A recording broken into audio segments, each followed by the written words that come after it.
मैंने देखा कि यहाँ कुछ लोग इकट्ठा हैं और चुनावी माहौल है। चौक चौराहे पर जहाँ भी आप जाएंगे वहाँ आपको गौरीगंज में राजनीतिक माहौल मिलेगा। आप चाय की दुकान पर चले जाइए, आप पान के खोखे पर चले जाइए, बात करिए, सिर्फ और सिर्फ आपको माहौल मिलेगा चुनावों का। क्योंकि जो नगर पंचायत के चुनाव हैं वो बड़ी भूमिका तय करते हैं। नगर पंचायत के चुनाव बड़ी राजनीति की पटकथा लिखते हैं। उसी पटकथा को समझने के लिए हम पहुंचे हैं इस चाय के खोखे पर और यहाँ कुछ लोग हैं, इनसे बात करें। उससे पहले आपको बता दें कि अमेठी कांग्रेस का गढ़ माने जाने वाली अमेठी रही, लेकिन बाद में परिस्थितियां बदली तो भाजपा ने अपना झंडा लहरा दिया। अब एक बार फिर जो नगर पंचायत के चुनाव हैं उनसे तय होगा कि आने वाली 2024 का जो महासमर होगा, जो 2024 की महागाथा लिखी जाएगी, क्या वापसी कांग्रेस की अमेठी में हो सकती है? क्योंकि अमेठी का जब जब नाम लिया जाता है तब तब राहुल गांधी, सोनिया गांधी और कांग्रेस का नाम लिया जाता है। लेकिन जब से यहाँ की जो हवा बदली है, उस हवा को बदलते स्वरूप में अब हम क्या देख रहे हैं, और इसको जानने के लिए सबसे पहले मेरे साथ, क्या शुभ नाम हुआ साहब आपका? मेरा पंडित चंद्रशेखर महाराज नाम है। पंडित चंद्रशेखर जी महाराज जी महाराज के नाम से जाना जाता हूँ। महाराज के नाम से जाने जाते हैं। गौरीगंज के निवासी हैं। हाँ, गौरीगंज के निवासी हैं और विशेष करके कांग्रेस का मैं बहुत प्रिय व्यक्ति हूँ। कांग्रेस के बहुत प्रिय व्यक्ति हैं, तो कांग्रेस की बात करेंगे। जिस अमेठी में कांग्रेस का कभी परचम लहराता था, सदियों तक कांग्रेस की सीट को हिलाने वाला कोई नहीं था, ऐसा क्या हुआ कि कांग्रेस अमेठी में हार गई थी? वो एक समझ लीजिए व्यतिक्रम था, हारना नहीं था। कांग्रेस हारी नहीं है, कांग्रेस को शासन प्रशासन ने हराया है। आपको लगता है कि साजिश के तहत हरा दिया? साजिश के तहत कांग्रेस हारी है और कांग्रेस यहाँ से जीती थी और कांग्रेस हमेशा जीती है। कांग्रेस कभी यहाँ हारी नहीं है और आने वाले समय में भी कांग्रेस ही जीतेगी। अभी जो नगर पंचायत के चुनाव चल रहे हैं, कहा यह जाता है कि नगर पंचायत के चुनाव धुरी होते हैं और 2024 का महासमर होने वाला है। माना यह जा रहा है कि सेमीफाइनल हो रहा है। इस सेमीफाइनल में क्या स्थिति बनती हुई नजर आ रही है?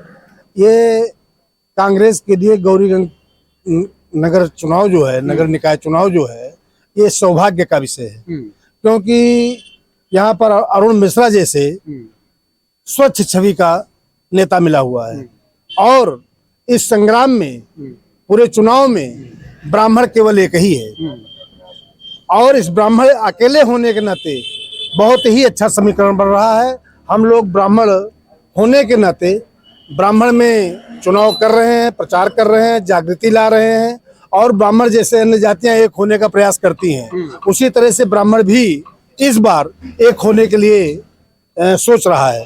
और अन्य जातियां हमारे साथ तो ही हैं। नहीं, अगर आप ये कह रहे हैं कि ये जो नगर पंचायत का चुनाव होता है वो जातिगत आंकड़ों पर आधारित होता है, तो अगर ब्राह्मणों की बात करें, ब्राह्मण 2 नंबर पर आ रहे हैं। गौरीगंज में ब्राह्मण है? हर चुनाव यहाँ पर उत्तर प्रदेश में जातिगत के आधार पर हो गया है, लेकिन ये गौरीगंज और अमेठी क्षेत्र होने के नाते, कांग्रेस का गढ़ होने के नाते यहाँ पर कोई न जाति है न कोई पाति है। यहाँ पर व्यक्ति विशेष को देखा जाता है। अगर व्यक्ति विशेष की छवि अच्छी है, उसकी सौम्यता अच्छी है, तो हम लोग उसके लिए मदद करते हैं, उसके लिए काम करते हैं, उसका सहयोग करते हैं और पुरजोर कोशिश करके हम लोग उसको चुनाव जिताने का प्रयास करते हैं। सौम्यता तो विधायक के चुनाव में देखिए, आपने सपा को चुना दिया। नहीं, देखो ये बात अलग हो गई। सपा का समीकरण था, कांग्रेस का समीकरण नहीं बन पाया।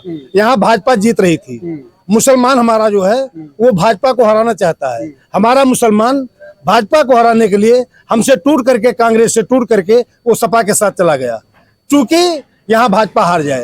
अगर हम उसी निर्णायक वोट की बात करें, मुस्लिम मतदाता की बात करें, तो ये कैसे माना जाए कि अब कांग्रेस के पक्ष में जाएगा? नहीं, अब जाएगा, क्योंकि ऐसा प्रत्याशी मिला हुआ है कि हमारी कांग्रेस मजबूत दिख रही है।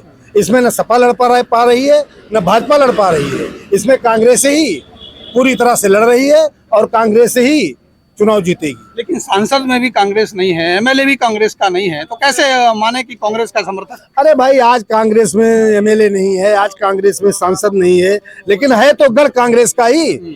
और जब कांग्रेस का गढ़ है और कांग्रेस के लोग अच्छे मिले तो कांग्रेस सोच रही है, कांग्रेस को जिताने के लिए सोच रही है। अमेठी में 4 नगर पालिकाओं के चुनाव होने हैं, गौरीगंज ही महत्वपूर्ण क्यों है? गौरीगंज इसलिए महत्वपूर्ण है, गौरीगंज सदर विधानसभा है और गौरीगंज विधानसभा सदर होने के नाते यहाँ पर सबकी निगाह टिकी हुई है और सबकी निगाह टिकी होने के नाते यहाँ पर कांग्रेस को सोचना है और कांग्रेस के लिए सोच रहे हैं, कांग्रेस के लोग सोच रहे हैं, क्योंकि ये मैसेज हम लोग राहुल गांधी तक देना चाहते हैं। अगर आप राहुल ये मान के चल रहे हैं कि गौरीगंज की सीट नाक का सवाल हो जाएगी कांग्रेस के लिए? हाँ, कांग्रेस के नाक की है नाक का सवाल है और इसलिए है कि हम लोगों को राहुल गांधी को मैसेज देना है कि हम लोग मजबूत हैं और हम लोग मजबूत रहेंगे और आप आइए और सांसद का चुनाव यहाँ से लड़िए। मतलब आप राहुल गांधी की राजनीति की पटकथा तैयार कर रहे हैं, यहीं से राहुल गांधी की पटकथा तैयार हो रही है। जी साहब क्या कहेंगे? राहुल गांधी की भूमि तैयार कर रहे हैं आप नगर पंचायत के चुनाव? जी हम लोग पूरी कोशिश के साथ जुटे हुए हैं कि यानी कांग्रेस पार्टी या अरुण जी यहाँ से निकलेंगे। अरुण जी को आप यहाँ से विजयी बना रहे हैं? जी। क्यों ना सपा के विधायक की जो ताकत है, जो सपा के विधायक का जो यहाँ का बताते हैं कि व्यवहार है, वो क्यों भारी नहीं पड़ेगा कांग्रेस पे? वहाँ वो व्यक्तिगत पे आ जाता है ना, वो खुल के कहीं यानी कि नहीं इस तरह से उजागर हो पाता है। जी साहब क्या नाम हुआ आपका? राजीव लोचन तिवारी।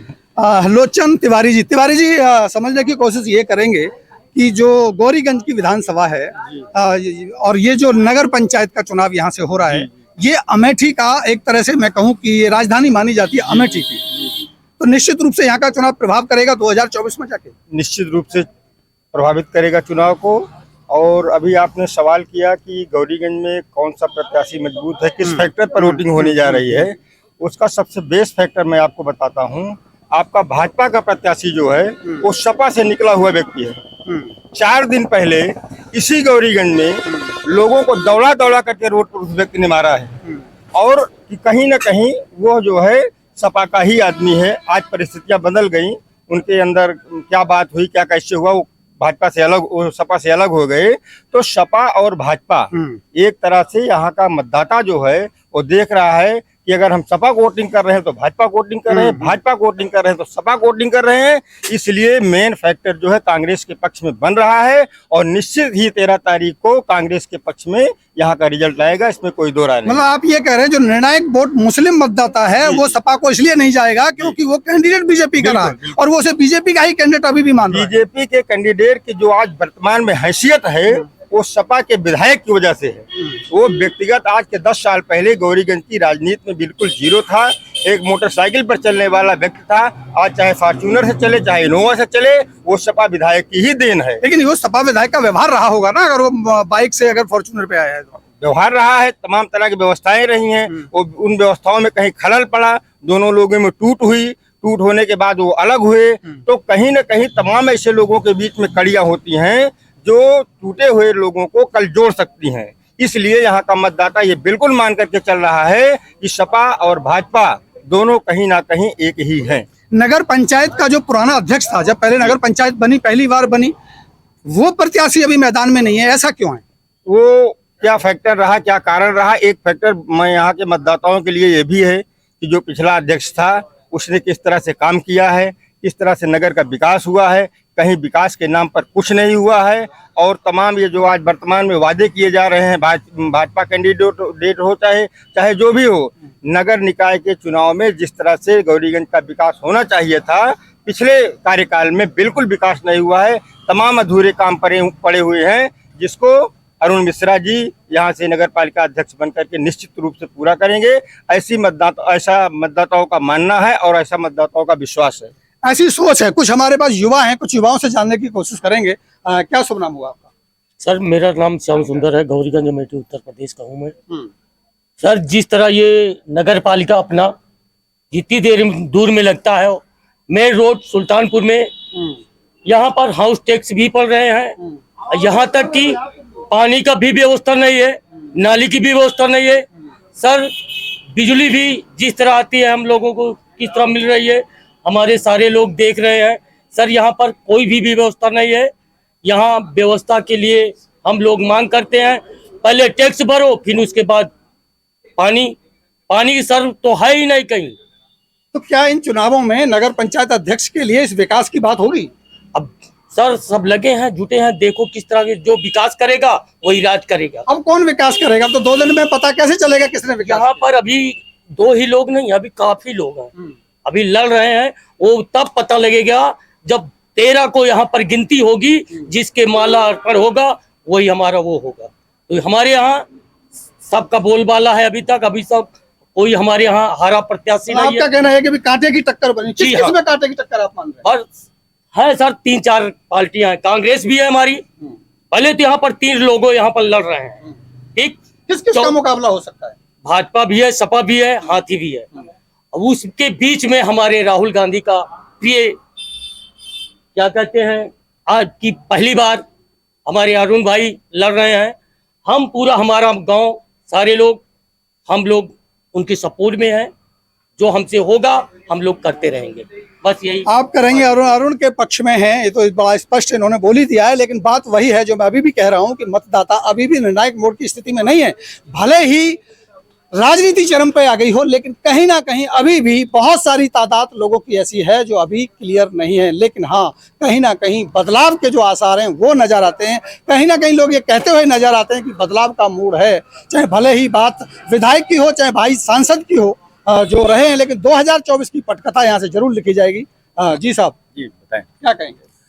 सर देखिए, मेरा कहना है एक ही चीज है, आज यहीं की भूमिका नहीं, पूरे देश का जो समीकरण है इसमें बदलता नजर आ रहा है।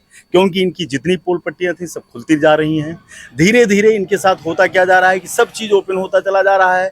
जो सिचुएशन इस समय बन रही है, उस सिचुएशन के आधार पे ना ये न्याय दे पा रहे हैं, ना सुप्रीम कोर्ट इनके लायक काम कर पा रहा है, ना हाई कोर्ट इनके लायक काम कर पा रहा है, ठीक है, और ना जो है ये सरकार काम कर पा रही है। सवाल तो ये आता है, क्या क्या गांव का, ग्रामीण इलाके का मतदाता इस बात को समझ रहा है? एकदम समझ रहा है, क्योंकि सारा डिजिटलाइजेशन हो चुका है।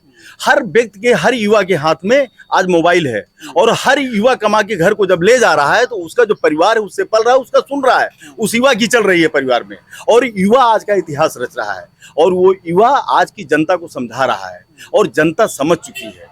वो जनता आज जो रुझान दे रही है वो विकास के लिए दे रही है, उसको विकास चाहिए। और पिछली जो हमारी नगर पंचायत रही है उसमें विकास नहीं मिला, वो विकास आज देखने को नजर में आ रहा है कि अगर आज पूरे गौरीगंज में किसी को भी एक केक काटने की जरूरत पड़ती है, 100 रुपए 100 आदमी इकट्ठा करना होता है, तो वो रेलवे के उसमें जाता है, एक पार्किंग बना हुआ है जोन खाली करा के वहाँ केक काट रहा है। सब लोगों को पता है यहाँ पे एक पार्क की व्यवस्था नहीं है, एक नाली की व्यवस्था नहीं हुई कि यहाँ पे पानी की निकासी हो जाए तरीके से। तो ये सारी चीजें सबको दिख रही हैं, और जनता को ये समझ में आ चुका है कि हम जो है बदलाव करेंगे। और बदलाव करने के बाद कांग्रेस ने जैसे आज यहाँ पे हर चीज को स्थापित किया था, टिकरिया से लेकर के, एचएल से लेकर के, बीएचएल से लेकर के, संजय गांधी से लेकर के, बीआरओ से लेकर के, जो चीजें हुई हैं आज वही चीजें दिख रही हैं, लिस्ट में वही चीजें आती हैं। तो उसको पता है कि अगर हम बदलाव करेंगे तो फिर चीजें बढ़ेंगी, लिस्ट में हमारी चीजें हमारी उन्नति होगी। और आज जो कनेक्टिविटी है, चाहे व्यापार कनेक्टिविटी, चाहे रोड कनेक्टिविटी, सब कांग्रेस ने दिया था, वही बना है, नया बना कहाँ है? आपको लगता है कि जो कांग्रेस पहले थी जो उसने दिया, और उसके बाद लोग दोबारा से समझ रहे हैं कि शायद वही बेहतर था? ये चीजें सब समझ चुके हैं, इसलिए जो है बदलाव होगा। जी साहब, क्या सब नाम हुआ, एक बार बताइए। महेंद्र तिवारी। महेंद्र तिवारी जी, क्या है मूड अब की बार गौरीगंज में? मूड बदलाव का है, मूड बदलाव का है। लोगों की जो नाराजगी कांग्रेस से थी 2019 के चुनाव में, वो निजी तौर पे राहुल गांधी से कोई नाराजगी नहीं थी किसी की, उनके कुछ लोगों से नाराजगी थी। वो लोग अब यहाँ से जा चुके हैं। जिनका मान सम्मान वहाँ नहीं हो रहा था, उनका मान सम्मान वापस मिल रहा है।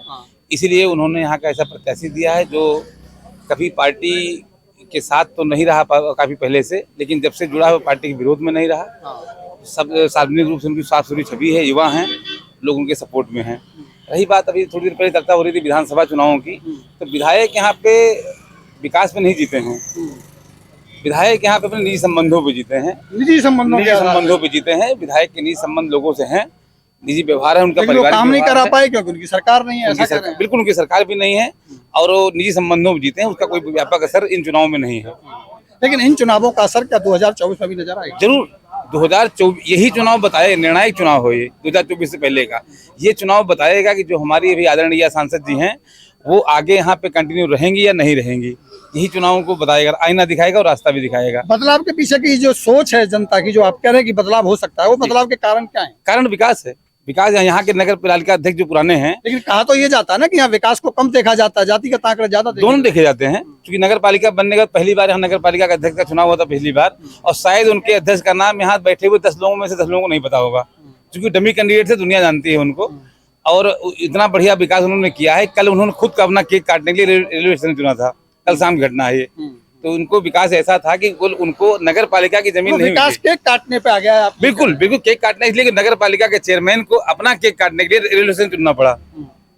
वो गौरीगंज में एक ऐसी व्यवस्था नहीं बना पाए जिसमें कि वो बैठ के केक काट सकते अपने परिवार का केक, और उनके नाम को यहाँ 10 लोग नहीं बता पाए कि यहाँ के नगर पालिका के चेयरमैन कौन है। तो नगर पालिका के चेयरमैन तो अभी चुनाव ही नहीं लड़ रहे हैं आपकी नहीं नहीं लड़, इसलिए नहीं लड़ रहे हैं, उनको पता था कि हम आगे लड़ने कोई फायदा नहीं, तो हमको कोई जानता ही नहीं है। पिछली बार वो कृपा पात्र माननीय विधायक जी के कृपा पात्र थे, इसलिए चुनाव जीत गए थे।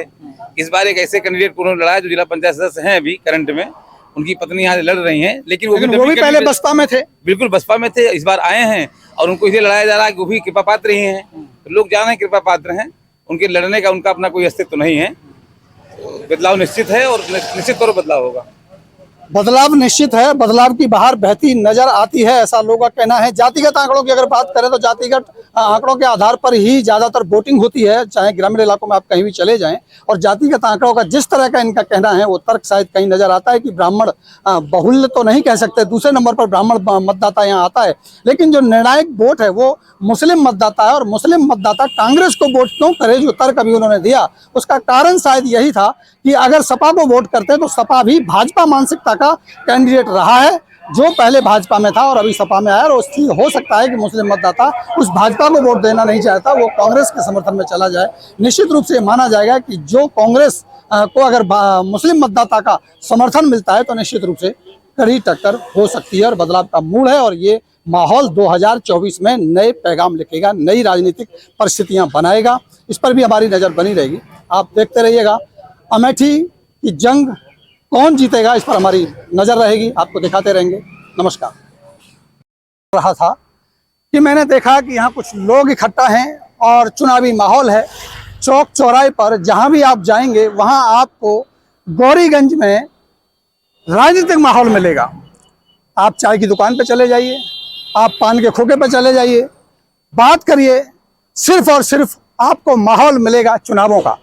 क्योंकि जो नगर पंचायत के चुनाव हैं वो बड़ी भूमिका तय करते हैं। नगर पंचायत के चुनाव बड़ी राजनीति की पटकथा लिखते हैं। उसी पटकथा को समझने के लिए हम पहुंचे हैं इस चाय के खोखे पर और यहाँ कुछ लोग हैं, इनसे बात करें। उससे पहले आपको बता दें कि अमेठी कांग्रेस का गढ़ माने जाने वाली अमेठी रही, लेकिन बाद में परिस्थितियां बदली तो भाजपा ने अपना झंडा लहरा दिया। अब एक बार फिर जो नगर पंचायत के चुनाव हैं उनसे तय होगा कि आने वाली 2024 का जो महासमर होगा, जो 2024 की महागाथा लिखी जाएगी, क्या वापसी कांग्रेस की अमेठी में हो सकती है? क्योंकि अमेठी का जब जब नाम लिया जाता है तब तब राहुल गांधी, सोनिया गांधी और कांग्रेस का नाम लिया जाता है। लेकिन जब से यहाँ की जो हवा बदली है, उस हवा को बदलते स्वरूप में अब हम क्या देख रहे हैं, और इसको जानने के लिए सबसे पहले मेरे साथ, क्या शुभ नाम हुआ साहब आपका? मेरा पंडित चंद्रशेखर महाराज नाम है। पंडित चंद्रशेखर जी। महाराज महाराज जी, महाराज के नाम से जाना जाता हूँ। महाराज के नाम से जाने जाते हैं। गौरीगंज के निवासी हैं। हाँ, गौरीगंज के निवासी हैं और विशेष करके कांग्रेस का मैं बहुत प्रिय व्यक्ति हूँ। कांग्रेस के बहुत प्रिय व्यक्ति हैं, तो कांग्रेस की बात करेंगे। जिस अमेठी में कांग्रेस का कभी परचम लहराता था, सदियों तक कांग्रेस की सीट को हिलाने वाला कोई नहीं था, ऐसा क्या हुआ कि कांग्रेस अमेठी में हार गई थी? वो एक समझ लीजिए व्यतिक्रम था, हारना नहीं था। कांग्रेस हारी नहीं है, कांग्रेस को शासन प्रशासन ने हराया है। मतलब आपको लगता है कि साजिश के तहत हरा दिया? साजिश के तहत कांग्रेस हारी है और कांग्रेस यहाँ से जीती थी और कांग्रेस हमेशा जीती है। कांग्रेस कभी यहाँ हारी नहीं है और आने वाले समय में भी कांग्रेस ही जीतेगी। अभी जो नगर पंचायत के चुनाव चल रहे हैं, कहा यह जाता है कि नगर पंचायत के चुनाव धुरी होते हैं और 2024 का महासमर होने वाला है। माना यह जा रहा है कि सेमीफाइनल हो रहा है। इस सेमीफाइनल में क्या स्थिति बनती हुई नजर आ रही है? ये कांग्रेस के लिए गौरीगंज नगर चुनाव जो है, नगर निकाय चुनाव जो है, ये सौभाग्य का विषय है। क्योंकि यहाँ पर अरुण मिश्रा जैसे स्वच्छ छवि का नेता मिला हुआ है और इस संग्राम में, पूरे चुनाव में ब्राह्मण केवल एक ही है और इस ब्राह्मण अकेले होने के नाते बहुत ही अच्छा समीकरण बन रहा है। हम लोग ब्राह्मण होने के नाते ब्राह्मण में चुनाव कर रहे हैं, प्रचार कर रहे हैं, जागृति ला रहे हैं और ब्राह्मण जैसे अन्य जातियां एक होने का प्रयास करती हैं, उसी